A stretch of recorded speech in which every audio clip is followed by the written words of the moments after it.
Here's why banks deny credit card applications even if you have a high credit score. First, understand what a bank is looking for outside of your credit score. They're looking for stability in employment and residence. This adds weight to your application.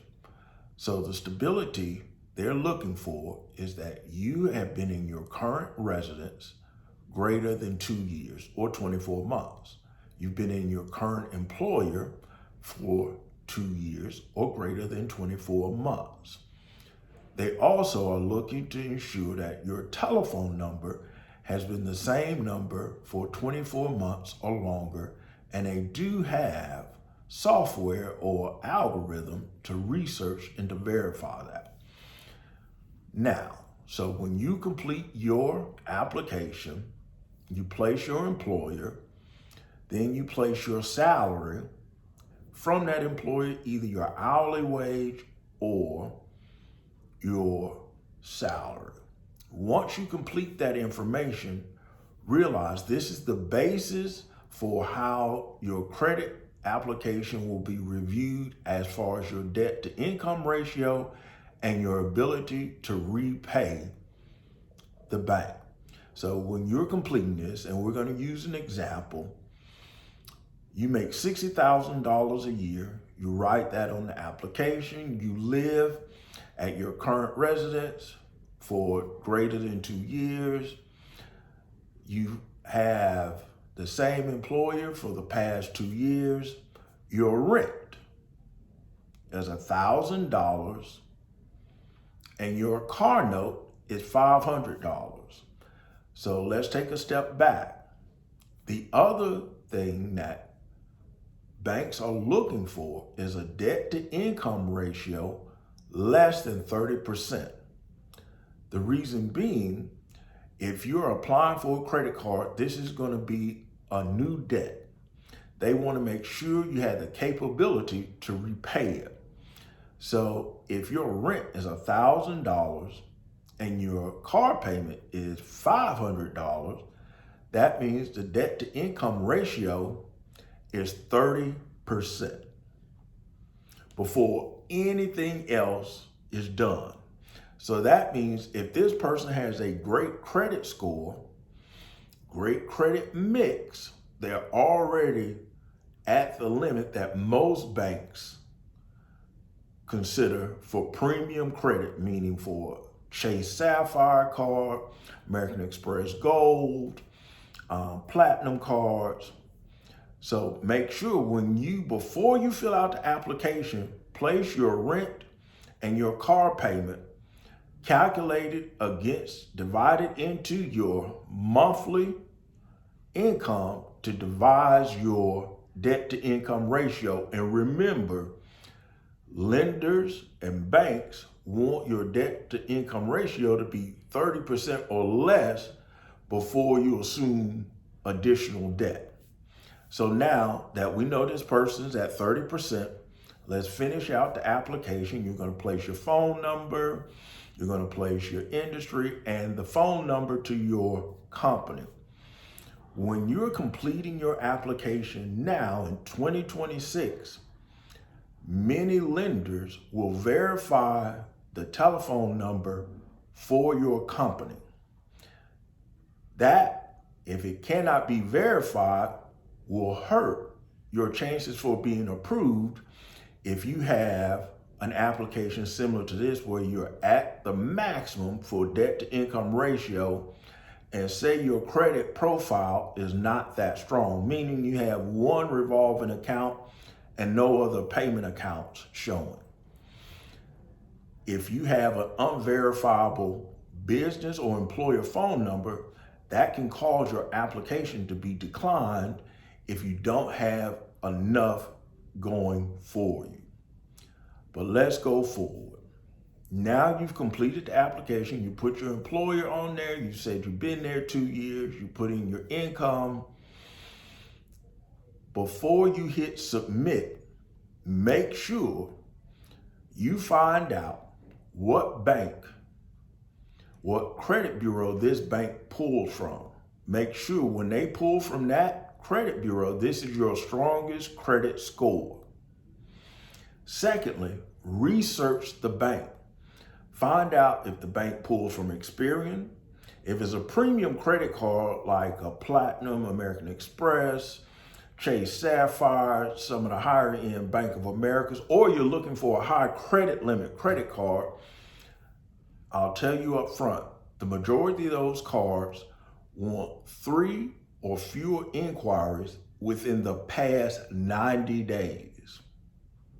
Let me say that again, 3 or fewer inquiries within the past 90 days. So when you're completing your application, make sure you review your credit reports, find out what credit bureau the bank pulls from, how many recent hard inquiries you have reporting. Do not believe if you've gone car shopping and a car dealer has run your credit and you got a lot of inquiries, do not apply for a premium credit card at that moment until you have those inquiries removed or until they're 12 months or older. What else does a bank look for outside of your employer, your phone number, your income, your stability? Banks are also looking for your credit mix. What is your credit mix? Your credit mix, how many installment credit lines do you have? Do you have a mortgage, auto loan, or personal loan, or student loan, or home equity loan? Those are considered installment payments. Most premium credit cards will want a credit profile that has at least 2 installment payments and 1 revolving credit card. A revolving payment means your monthly payment can fluctuate based upon the credit line that you use and how much you've charged on that particular card. So it's not a fixed payment, it's an adjustable payment, and it revolves. It can change month to month based upon how you pay that card. Most banks want you to have existing credit. And when a bank is looking at, especially for premium credit cards, they want to see 24 months of payment history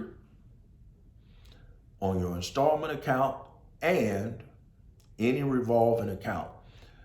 The less history you have, payment history, and if you have less than 12 months payment history, you will have what's called a thin file.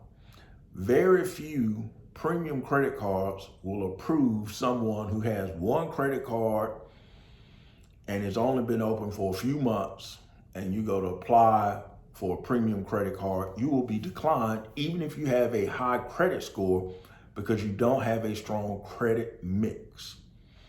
So make sure when you are reviewing and applying for credit cards, research what credit bureau does this credit card company pull from.